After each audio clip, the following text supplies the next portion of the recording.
talk about Servant, of course, on Apple TV+. Let's check out a clip real quick first. This is why we have contracts. What have I always taught you? Oral agreements are only as good as the paper they're written on. I don't understand. They have a baby or don't they? Not that it's any of your business, Courtney. But they did, once upon a time. Wait, but whose baby are they waiting for tonight? Jesus, keep up! They had a baby. Then they had a fake baby. Then it was replaced with a real baby, and now it's a fake baby again. But this time, Dorothy knows. And she's expecting the Wisconsin Yeti to arrive with a real baby any minute. You follow, Courtney? No. Just try not to blow your top, Courtney. We're hanging on by a thread.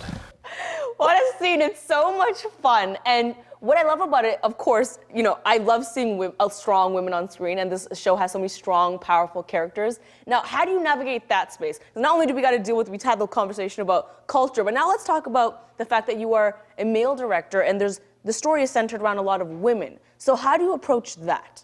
Well, it's wild that you say that. You know, I've been thinking about how much I tack towards female storytellers and female point of views. I think partly because my house, there isn't a male anywhere in sight on this house, right?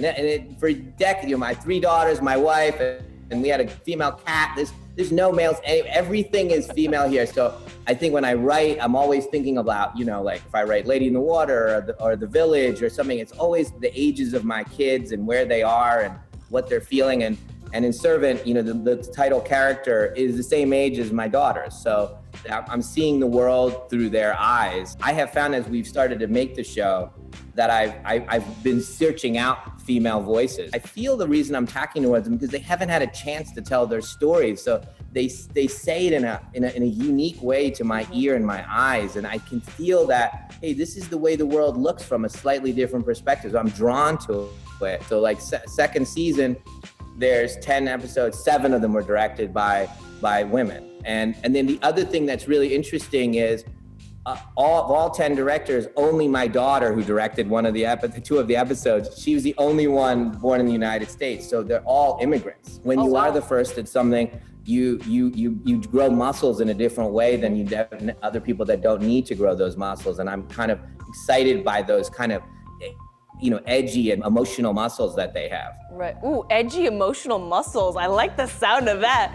So you said your daughter she wrote and directed 2 episodes, right? She wrote 2.5 episodes and helped rewrite a couple others, and then she directed 2. So we were, in the pandemic, we were all obviously stuck in our house here. So right. I was like, listen, girl, you're gonna have to, let's go. Let's start What was that experience like though, working with your daughter? Like, are you dad or are you creative? Like, how do you navigate that? Well, in our house, I mean, you should ask them, but they've grown up since the time they were able to understand the words I'm saying, inculcated with what it's like to be an artist in the world. What does that mean to be an artist in the world, to be honest? So they hear it, and I'm really honest with them, and they know that I would throw everything away for an idea that I believed in. They know that without a shadow of a doubt, you know? And that value system is in them. And then I'm also very tough on them by saying, you are leaders. All 3 of them, I demand that they be leaders and conduct themselves with ethics and work ethic and fail. I want you to fail over and over and over and over again. Said no Indian dad ever. Wow. First Indian, another first to M. Night Shyamalan. First Indian dad to say, I want my daughters to fail. Can I ask you an honest question? Are you an annoying person to watch movies with? Oh, I mean, it depends. Here, would this annoy you? You cannot speak. You cannot speak. Obviously, you can't bring your phone or anything like that. You have to watch it from the beginning. So if there's a quality movie, you can't be like, oh, we're 5 minutes into Pulp Fiction. I will turn it off. That's it. So there's rules.